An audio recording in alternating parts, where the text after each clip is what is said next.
নেত্রকোনা দুর্গাপুরের বন্যা পরিস্থিতির আরো খবর জানাতে দুর্গাপুর থেকে যুক্ত হচ্ছেন সংবাদদাতা রাজেশ কৌর। রাজেশ, দুর্গাপুরের বন্যা পরিস্থিতি সম্পর্কে সর্বশেষ কি খবর আপনার কাছে আছে এবং পানিবন্দী মানুষগুলো সহায়তার জন্য আসলে প্রশাসনের কি ধরনের পদক্ষেপ চোখে পড়ছে? গত ৪ দিনের টানা বর্ষণ এবং উজান থেকে নেমে আসা পাহাড়ি ঢলে কিন্তু নেত্রকোনা দুর্গাপুরের সমুদ্রী নদীর পানি বৃদ্ধি পেয়েছে। তবে সমুদ্রী নদীর পানি বৃদ্ধি পেলেও কিন্তু এখনো কিন্তু বিপদসীমার নিচ দিয়ে পানি প্রবাহিত হচ্ছে। তবে কিন্তু যে নদীর তীরবর্তী যে গ্রামগুলো রয়েছে, ওই গ্রামগুলোতে কিন্তু ইতিমধ্যে পানি ঢুকে গিয়েছে।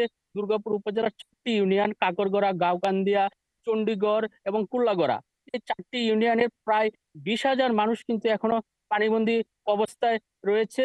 তো গতকাল কিন্তু জেলা প্রশাসক বনানী বিশ্বাস কাকরগড়া ইউনিয়নের রামবাড়ি গ্রামে এই এই গ্রামগুলো পরিদর্শন করেছেন, পানিবন্দী গ্রামগুলো, এবং সেখানকার এই যে রামবাড়ি এলাকার শতাধিক মানুষের মাঝে কিন্তু তিনি শুকনো খাবার এবং পানি বিশুদ্ধকরণ ট্যাবলেট বিতরণ করেছেন। এবং জেলা প্রশাসক আমাদেরকে যেটি জানিয়েছেন যে তিনি ওই দুর্গাপুর উপজেলায় যে বন্যা কবলিত এলাকাগুলো রয়েছে সেই এলাকাগুলোতে কিন্তু এই উপজেলা প্রশাসনের যে ত্রাণ সহায়তা এগুলো পৌঁছে দেওয়া হবে এবং যে কোনো দুর্যোগ মোকাবেলায় উপজেলা প্রশাসন প্রস্তুত রয়েছে। এছাড়াও পানি উন্নয়ন বোর্ড আমাদেরকে যেটি জানিয়েছে, গতকাল সন্ধ্যা ৬টা থেকে আজ সকাল ৯টা পর্যন্ত ১৫ ঘন্টায় এই সমুদ্রী নদীর পানি কিন্তু ৫০ সেন্টিমিটার বৃদ্ধি পেয়েছে।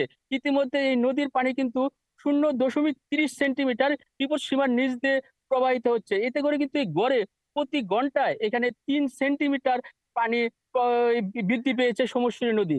এছাড়াও এই সমুদ্রী এছাড়াও এখানকার যে স্বেচ্ছাসেবক সংগঠনের সদস্যরা রয়েছে এবং রাজনৈতিক নেতৃবৃন্দ, তারা কিন্তু সার্বক্ষণিক খোঁজখবর নিচ্ছেন যে পানিবন্দী মানুষ কি অবস্থায় রয়েছে।